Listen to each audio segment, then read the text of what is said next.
My name is Amanda Ring, and this is Flight of the Feminine.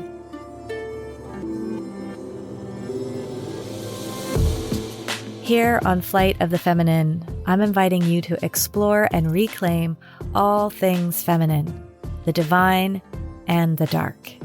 To awaken your womb and heart consciousness, I'm inviting you to open to the realms of energy and spirit, to evoke empowerment and create sovereignty.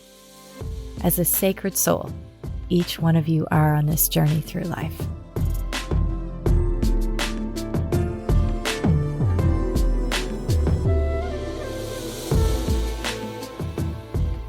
Welcome back to Flight of the Feminine. I'm Amanda Ring, your host. Here on Flight of the Feminine, I'm inviting you to explore and reclaim all things feminine, the divine and the dark, womb and heart consciousness, the realms of energy and spiritual expansion, empowerment and sovereignty. As a sacred soul, each one of you are on this journey through life. Today, we are going to wade into the waters of worthiness. Such a layered topic, and I'm sure in time there will be more than one episode on this theme. Worthiness is a topic that every woman, and in truth, every human, whether they're aware of it or not, encounters on the daily. You can press pause and grab a journal or paper and a pen to have on hand for when you might want to join in on the self-inquiry pieces that I take you through a little bit later in the episode. I'm actually going to give you some questions that you can fully explore off episode. Otherwise, we'd be waiting for hours because it can be so juicy and you'll want to have time to dive in to those questions properly. Or if you're listening right now while you're driving or doing something else, you just mark where the journaling parts are in the episode and you can come back to them later. So let's get into it, shall we? I remember when I first started offering women's work in the form of confidence and self-esteem exploration. And man, that was early in my rebirth process and sort of birthing my work differently in the world. And that was back around 2016, 2017. I created a one-day workshop called Creating Confidence, a retreat day for women. And it evolved out of the one-to-one work I had been doing with women in my private practice and the common themes that cropped up with practically every one of my clients, and safe to say, every single one. It's also how my Wise Women's Circles started to get created as well. I not only knew that women needed to explore more deeply within themselves the concepts and themes of confidence and esteem and worth, but they also needed to connect with other women around these same core issues that left many of them, most of them, feeling alone in their struggles. And this is why it's so key to gather in events and workshops and online courses or circles or trainings. This connection with one another is so key to our healing and our growth. And we talked about this quite a bit in episode 8 with Dr. Karen Ward, women gathering together and why it's so important. If you haven't had a listen to that one, go and pour a cup of tea and check that one out. These connections with other women helps to provide the evidence that what you're feeling and thinking is not only common among other women, but often the realization is it's also a big set of lies, really and truly. Worthiness, or a perceived lack thereof, is candy for the shame imprinting that we have and the harmful aspects of the ego that wants you to fall prey to its temptation and drink the Kool-Aid. One of the first things we explored in these workshops was the difference between confidence and self-esteem. Self-esteem is intricately connected to your sense of worthiness. They are almost synonymous and interchangeable. Once again, as in other episodes, I'm going to get into the etymology or the root meanings of these words and highlight how important they are and how important your language is by understanding that they hold this not only intellectual definition, but they hold an energetic imprinting. Your words are powerful. My kids, who are now teenagers, can often get a little fed up with me sometimes as I gently and consistently remind them to watch what they are saying, how they're saying it about themselves, about the world, about their friends, about family members. Folks, we truly spell our beliefs and our perceptions into reality by speaking them and thinking about them.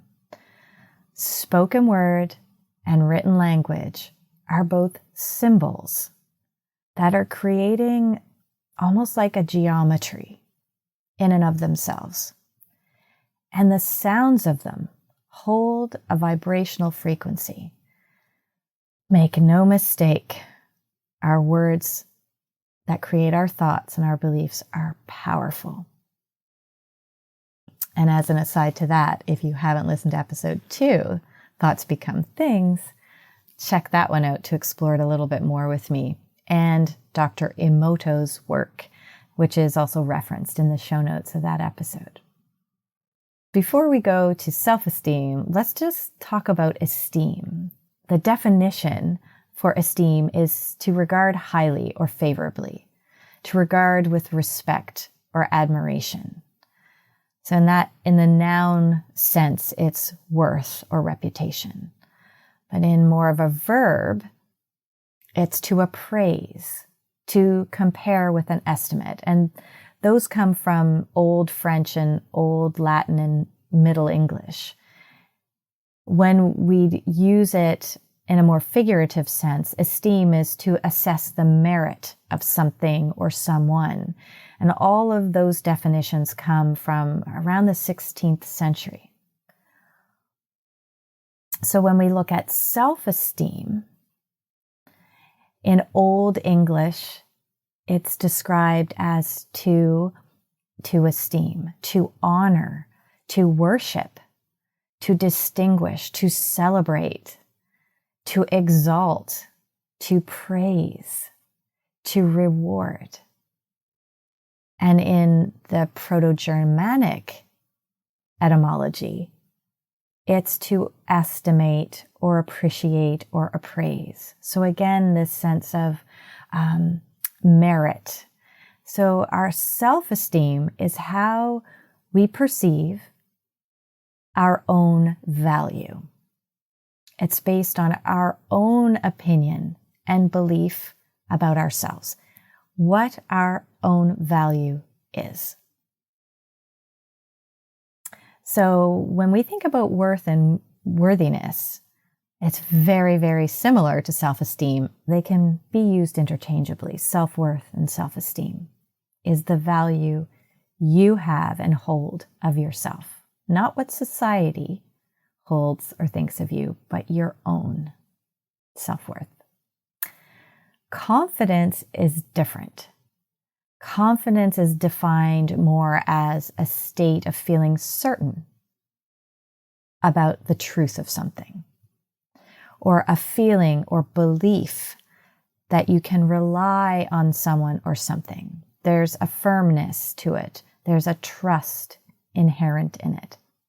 Confidence has an element of conviction, assuredness, and trust. Quite different from self-esteem. And self-confidence is your belief in your capacity, right? A trust in yourself, an assuredness that you can learn new things, that you can actuate change, that you can execute tasks or activities. There's a feeling of self-assurance that arises from the appreciation of your own abilities or your own qualities. And so I remember when we were exploring this in that workshop that many years ago, and each time that we explored it, it was eye-opening for women and how they had perceived themselves, and how they had sort of mixed up these ideas about self-confidence and self-esteem and self-worth. When it comes to falling into worthiness traps, it's really important to know the difference between confidence and esteem or worth. It is a very real experience for many women, for people in general, to feel confident in various aspects of their lives, very competent and successful in a manner of ways. And success is a whole other topic of how that gets defined, but we often say in our Western culture that this person carries themselves with confidence. That's a common sort of thought, or, oh, that person seems very confident, or they're very confident in themselves. So we can have a very real experience of observing that in someone or feeling it in ourselves. And at the same time, their self-worth or yours could still be actually in your boots. So self-confidence and self-worth do not go hand in hand all the time in terms of the level in which you experience them. You can be very confident and lack self-worth. And we can see many cases of this with people of fame and fortune who appear very confident in their trade of life and their way that they show up, in whether they're a movie star or they're a renowned CEO of a company or they're a well-known healer. They could have a lot of popularity and they may have amassed a lot of wealth, and yet they end up in very destructive relationships or have very destructive habits that end up sabotaging their happiness and sometimes even their abundance. And this really, 9 times out of 10, is connected to a core wounding around how much they actually value themselves, how much worth they feel they actually behold. Even when others value them dearly and greatly, if they do not have that internal sense of worthiness, it won't matter.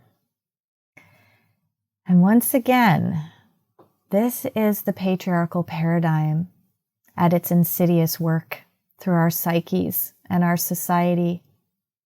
The patriarchal paradigm has benefited greatly by people feeling trapped in a state of unworthiness, because it perpetuates the capitalist machine of owning, gaining, achieving, and striving for more and more and more. Why? To prove one's value. I always have to take a big breath when I think about that because it's so misaligned to our true nature. The patriarchal and capitalist machine doesn't encourage a belief in your innate value, because then it can keep selling you the idea that you must do and demonstrate your moreness to be worthy of your happiness, your financial stability, of liking or loving yourself, of approving of your own choices and beliefs. There are so many ways to fall into worthiness traps that have been purposely set by our sociocultural paradigm at work.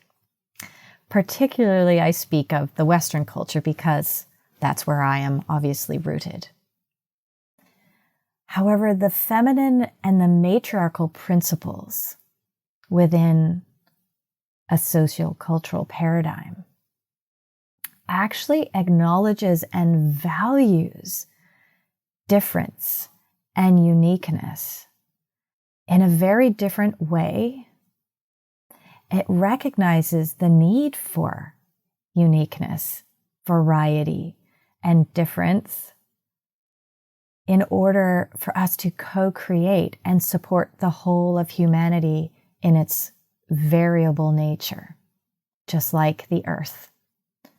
We need all different kinds of trees and plants and different qualities of storms that all contribute to this interconnected nature of vitality and resilience and abundance.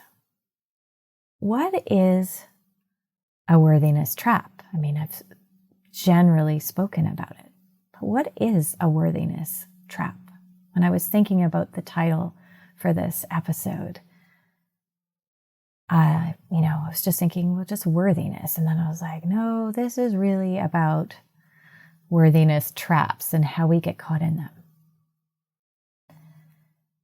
And it's really any time you externalize your worth and value, and then you get trapped in an inner cyclone of self-doubt, of self-minimization, and hold a perception of yourself as less than in some way.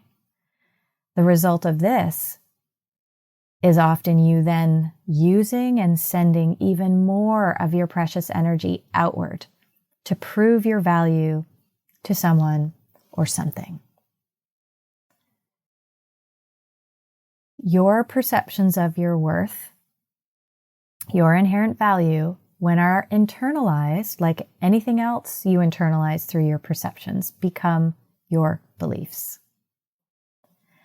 And you as a human operate from your perceptions and your beliefs. Perceptions are how you perceive reality. It's the lenses through which you see the world. Your beliefs are your accepted truths or the validity of something. So when you believe something, it's truth for you. But those beliefs are shaped by your perceptions. Now, fortunate for us, we can change our perceptions and beliefs. We actually have full control over changing those. And that's super important when we're talking about our self-worth and our self-value. Because your internal sense of personal worth and value gets shaped by what society has told you or shown you, what your family and peers have spoken about around you or acted upon themselves, and what religious or other cultural communities you might belong to or have belonged to have said or shared, because all of these have their own set of values and perceptions, and often are very polarized into right and wrong, good and bad, valuable, not valuable.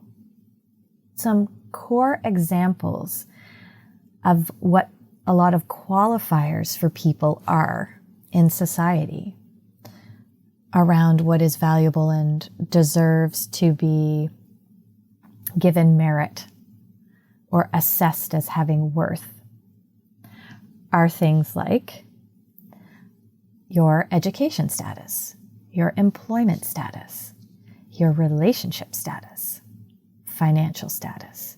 For a lot of women, childbearing status, the status of your athleticism, your artistic, creative, or musical abilities or status, your beauty status or attractiveness.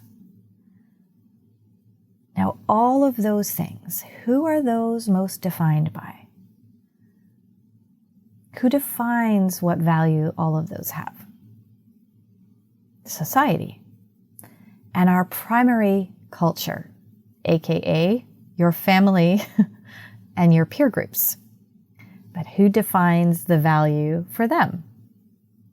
Society that you live in and their families. So our family, our parental dynamics, and our lineage and ancestral aspects of this are very important to be aware of, because our wounding around worthiness and value is absolutely handed down through our childhood experiences from our parents and our ancestral and lineage wounding, that it comes through the family stories and the family belief systems. And for many in the Western culture that have been continuously exposed to this patriarchal way, which is compare and divide, you will see that showing up in yourself when you hear the family stories, or you witness things, or you share in the various beliefs that maybe your parents have had, or grandparents, or others in your family.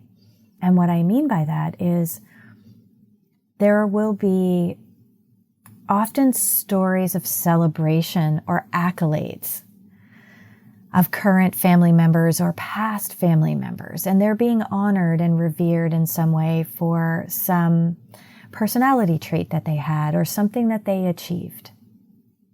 And not for everyone, and not in every case, but often there can be an immediate comparison if there is an internalized sense of lack of worth, that that person is better or was better than you for some reason, and that you're not measuring up.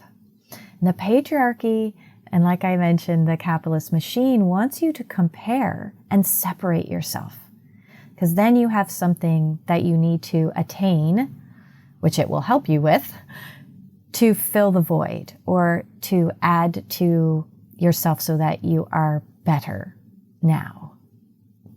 There's also stories that get handed down that you might have overheard, may not even been shared directly with you, of shame or taboo, or something that happened that the family members are quite embarrassed by, or still harboring this weight of guilt around in the community. This is also a touchstone where, whether you're aware of it or not, it's been internalized in the subconscious, and there's a don't be like that, or there's a qualification of that adds to your own sense of self-worth or value, and you will either move towards it or move away from it, even if maybe it's something that you're naturally inclined to be curious about, or it's a natural personality trait that you might have. I call that whole umbrella of societal, family, and lineage unworthiness that could be there as borrowed unworthiness. So this is journal time. So if you're able to grab your journal or some paper and a pen or what have you, or maybe even just press record on your phone so you can capture these questions, or just write the time down so you can come back to them. I'm going to offer you a few questions to take away and really take some proper time to explore.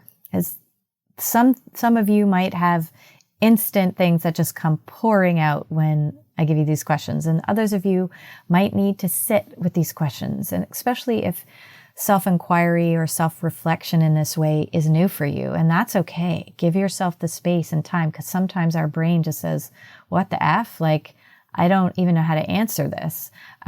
So give yourself some grace if this is new. And if this isn't new and these questions are familiar, well, see what part of the question isn't and make it your own, and create an offshoot from it, and maybe you'll discover something you didn't before. So, question number 1. What were you encouraged to do or become throughout childhood by others? And others could be anyone. Could have been a parent, a teacher, a neighbor, your minister in your church. Could have been the parent of one of your friends. So just take a moment to bullet down a bunch of notes of the things that and not even so much about whether you wanted to do them or not. Just what were you encouraged to do or become throughout childhood by others? There's 2 more parts to this question. The next part is, having done or not done those things or become those things, which ones on that list do you feel badly about or have a sense of shame or failure around? You're going to want to just put a little check mark or something beside those. And the third part of that question, how are you still trying to make up for those things? The ones that you feel badly about or feel a sense of shame or failure around. How are you still carrying those and still trying to make up for them? These are a little bit of open-ended questions on purpose. And self-reflection is that. It's meant to be open and not a yes-no. It's meant to lead you and open you, and each person will be different.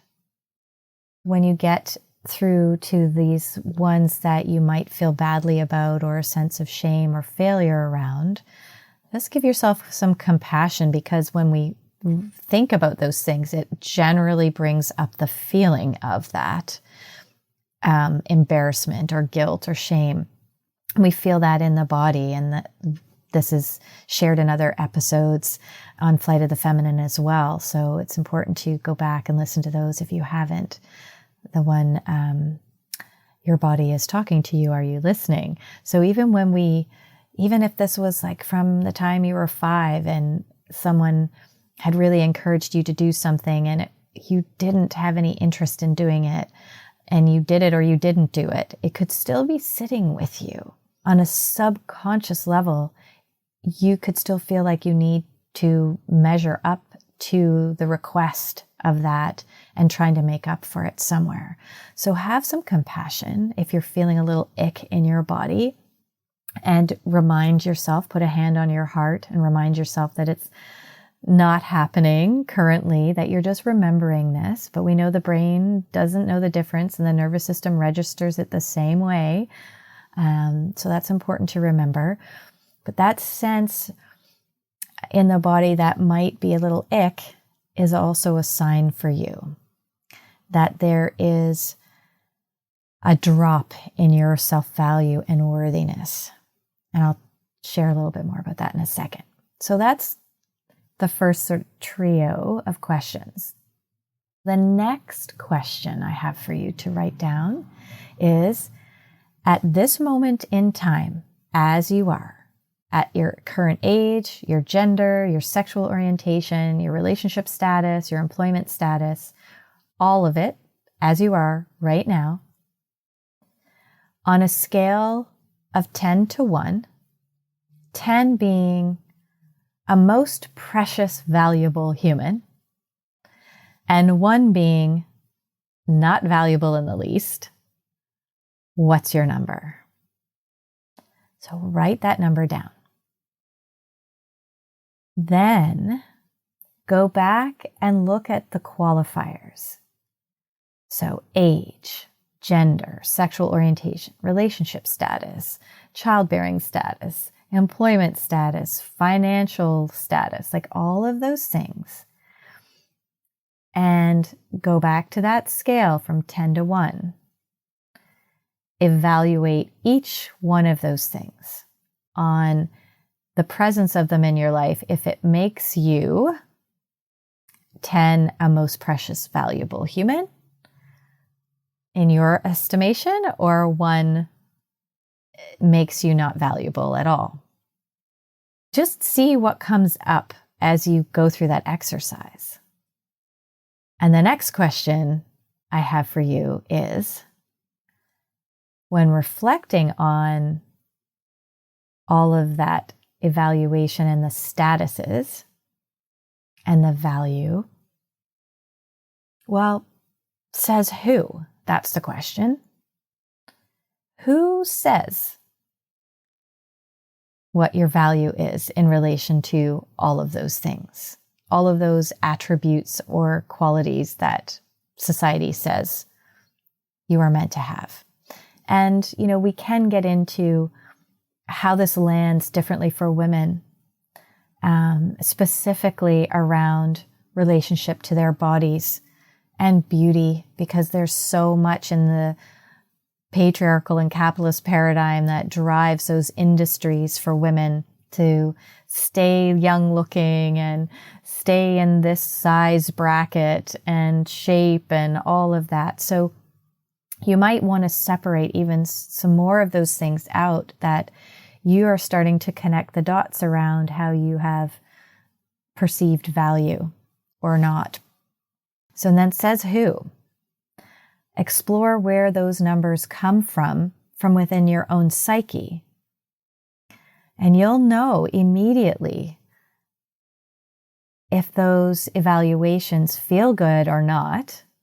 And those will tell you if that's a limiting belief, a misaligned sense of worthiness. When you pay attention to your body and your breath, as you go through each of those, you will know. You will be able to tell right away. The body never lies. Just moving through those exercises will really help you see how you externalize your worth and how you fall into those traps, because when we compare and devalue ourselves based on something external, we have all this subconscious programming going on. The minute we do that, you start to feel a sense of instability and unsettledness in the core of your being.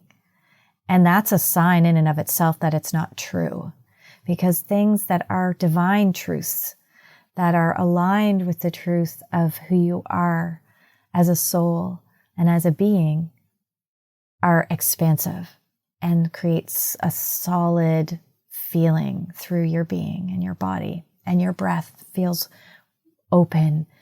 The body feels more relaxed. So always pay attention to that as you're doing these exercises, and you might go through it in a very intellectual way to start with, and then go back through the questions from listening to your body and observing your breath practice.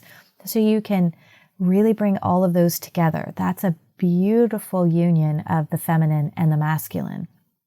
The masculine wants us to use our intellect and our logic, and our feminine principle wants us to really connect with the wisdom of the body, and a big part of that is the breath.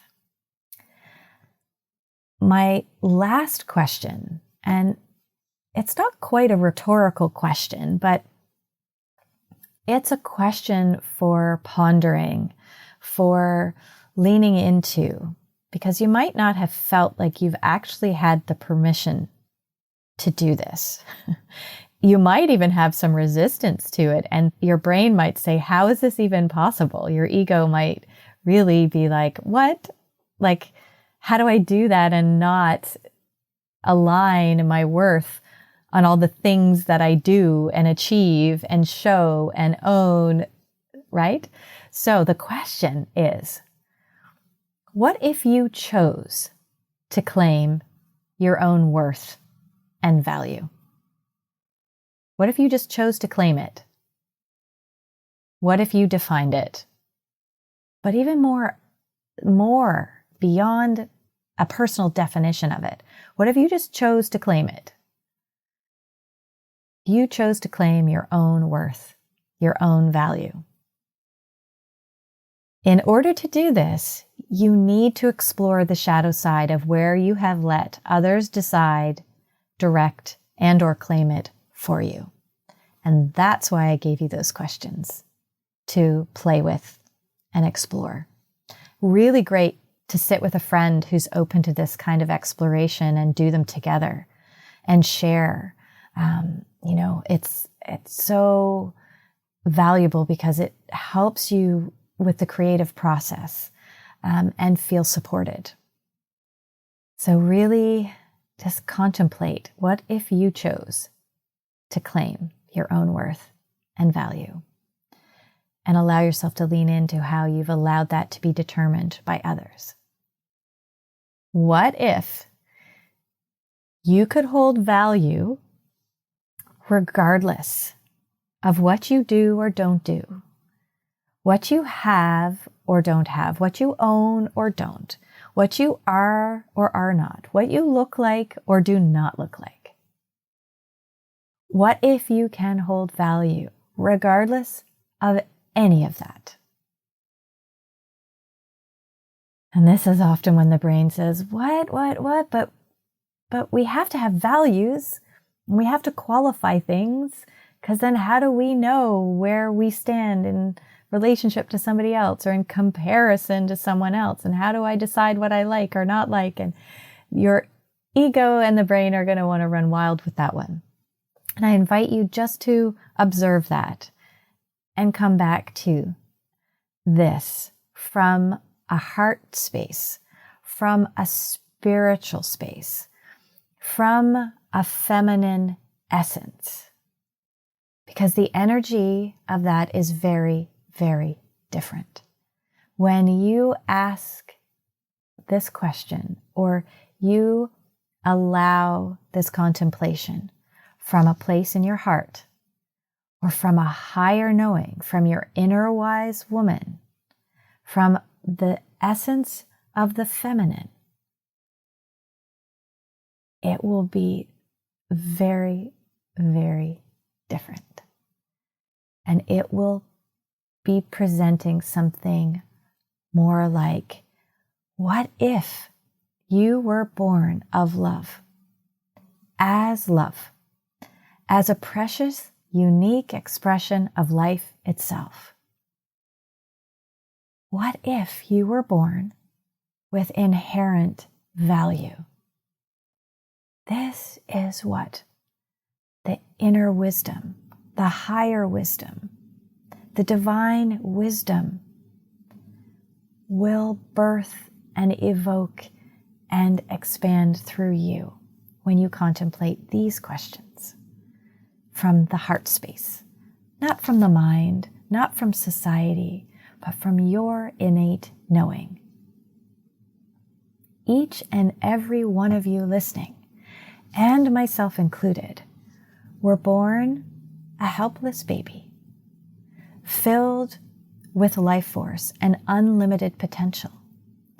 Even those who are born differently abled, and I've worked with many of them as an occupational therapist over the years, everyone has inherent value as an expression of life itself, and all its myriad ways to manifest and present in human form.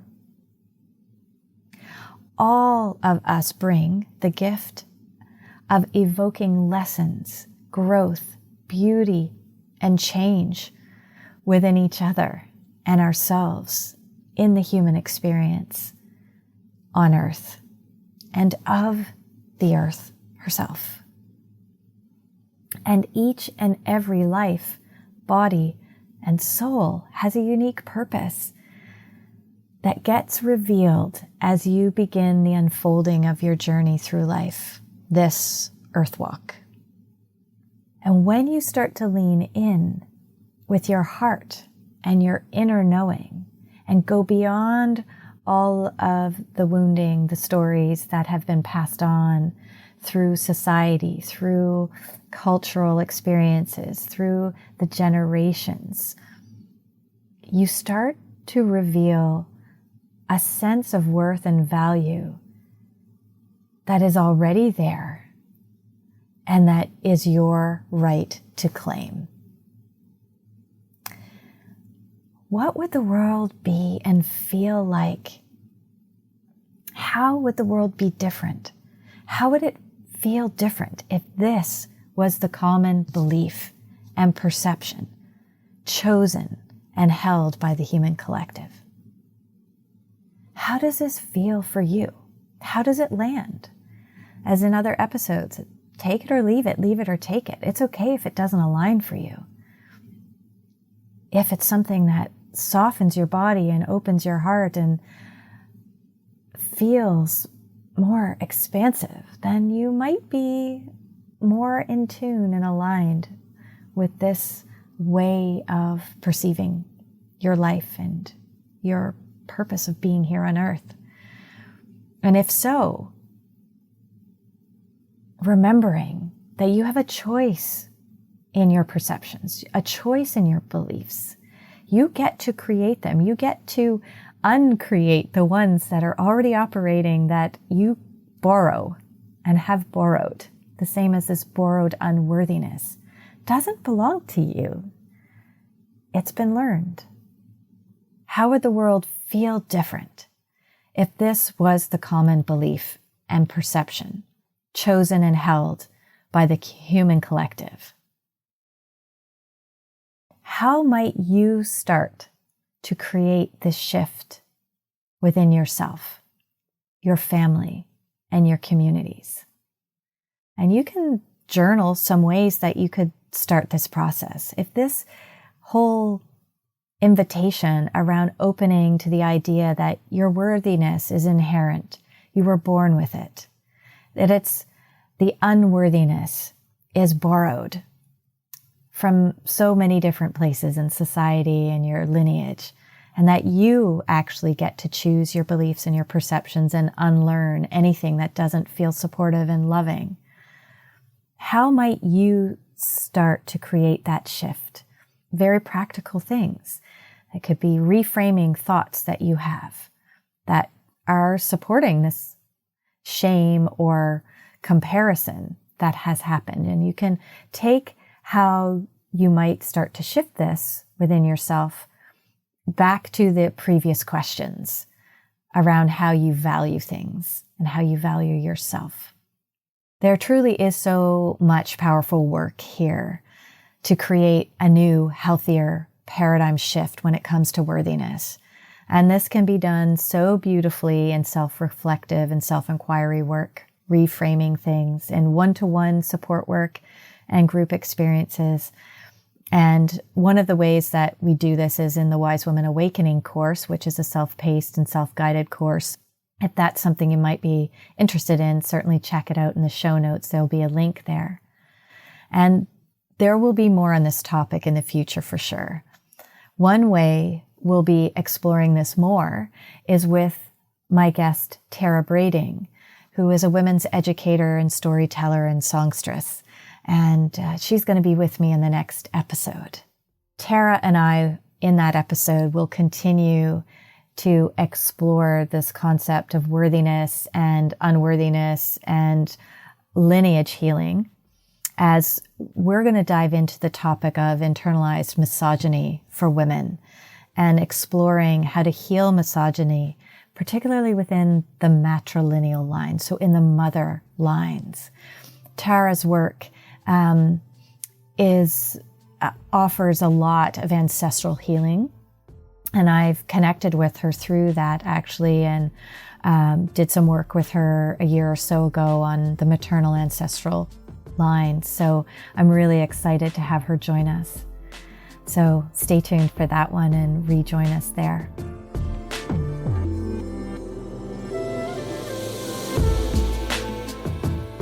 It's time, my sisters, to elevate your mind, expand your feminine heart, explore your inner wisdom.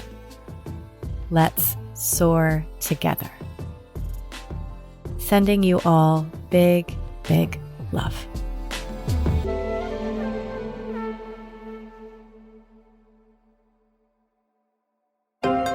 This is Story Studio Network.